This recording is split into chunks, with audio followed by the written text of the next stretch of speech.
Over the years, video game consoles have evolved from being the must-have gadgets that everyone eagerly anticipated to devices that, for some, have lost that same sense of excitement.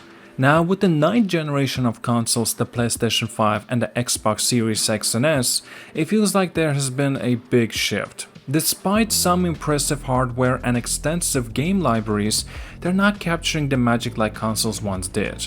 After taking a deep dive, I think there is three main reasons why the ninth generation just doesn't have that same spark. Let's break it down, starting with the most obvious issue: the games. If we look back at every console generation, they are defined by their games. The Xbox 360 had Halo 3, and the PlayStation 3 had Uncharted, and the Nintendo Wii had Wii Sports. These games not only pushed the boundaries of what consoles could do at the time, but also give each generation a unique identity. However, while the PlayStation 5 and Xbox Series X technically have more games available than the previous generation, something's just missing. There are countless indie games launching all the time, tons of backwards compatibility titles and remakes galore, but somehow this generation feels like it just doesn't have much that truly belongs to it. The problem becomes clearer when you filter out all of the games that were primarily designed for the previous generations, PC first titles, and remakes. So what's left for the first generation? Sure, there are a few great titles, but compared to the iconic exclusives and innovative games from the past, it feels quite lacking. To compare, let's take a look at the 7th generation of consoles, the Xbox 360, PlayStation 3, and of course Wii. This was an era where development tools weren't as advanced, and games were still limited by hardware, documentation, and a smaller pool of talent. Despite that, these consoles produced groundbreaking games not only entertained but also shaped the industry. Gears of War, for instance, pioneered third-person shooter with cover mechanics, while Call of Duty introduced multiplayer system that became the gold standard for FPS games. Now, however, the major publishers that dominate during the 7th generation seems to have lost their edge. Warner Bros. Went from making standout games like Batman Arkham's Asylum to releasing Suicide Squad, Kill the Justice League, a game that hardly anyone asked for. Ubisoft, once innovated with Assassin's Creed, has struggled with its hits like Skull and Bones and Avatar, which has barely made any sort of a splash. Activision took the Call of Duty franchise once gritty and grounded and added in-game skins and features like feel out of the place. Even Microsoft, the biggest name in gaming, has stumbled with titles like Redfall, which launched with plenty of issues, and the rocky road of Halo Infinite. While making games is undeniably hard, it feels like many of these companies are out of their touch with what players actually want. Beyond the games, the experience of using these consoles is less streamlined and more frustrating than it used to be. Remember when you could pop in a disc and you would just, play?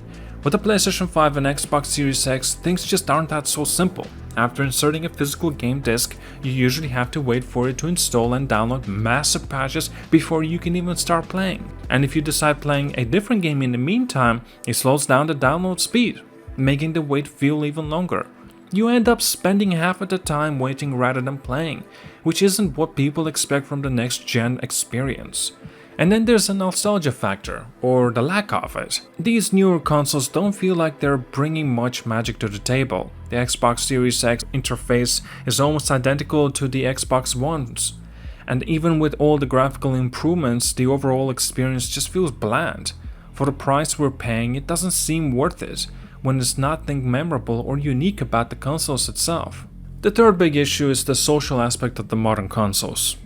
Back in the day, playing online was a highly sociable experience. Whether it was through voice chat or message boards, gaming on consoles like Xbox 360, PlayStation 3 was a communal experience. Xbox Live came with a headset, so almost everyone online could chat, whether they were in your game or not. Games like Halo 3 had pre- and post-game lobbies, open proximity chat, and other features that encouraged the interaction. Fast forward to today and the community feels like largely disappeared. Both the PS5 and Xbox Series X offer voice chat, but the culture has shifted. Microsoft no longer includes microphone with their console, while Sony added a microphone to their DualSense controller. It just hasn't been widespread use. Discord integration on consoles was a step in the right direction, but the implementation is clunky, and most people end up using their phones or PCs to chat instead. Games like Halo Infinite have removed the features like proximity chat and post-games lobbies, creating a less interactive and often silent multiplayer experience. This trend toward isolating players might reduce toxicity, but it also takes away from the community feel that once made the console gaming so special. Now, it's easy to say making games is hard, but it's not a whole picture. Many of these companies seem out of sync with what people actually want from these gaming consoles. They're more focused on remakes, remasters, and live service models than on creating new innovative games designed for the current generations of consoles. Instead of trying to squeeze more life out of the older games or creating endless reboots, maybe it's time to start fresh with games that truly push the envelope. Maybe a non-live service Batman game, a return to classic Assassin's Creed gameplay, or even fresh take on the Halo series could bring back that kind of excitement. For now, the PC is actually becoming a more appealing option for many of the gamers. PC offers better graphics, faster updates, more flexibility of how you play, and with the gap between PC and consoles gaming shrinking, there's less incentive to stick with the consoles that seem to be becoming more pricier, but don't always deliver the experience players want. Consoles hold a special place in gaming history, and for all of us, they're tied to amazing memories. But if these issues keep piling up, the future of gaming could shift further away from consoles as we know them. If that happens, consoles may end up as a relic of time when gaming was simpler, faster, and in many ways more magical. Tell me down in the comments as well what you think about this whole ordeal regarding the consoles not exactly having the similar magic as once did. And at that, thank you so much for watching, like and subscribe. See you guys all, and have a wonderful day.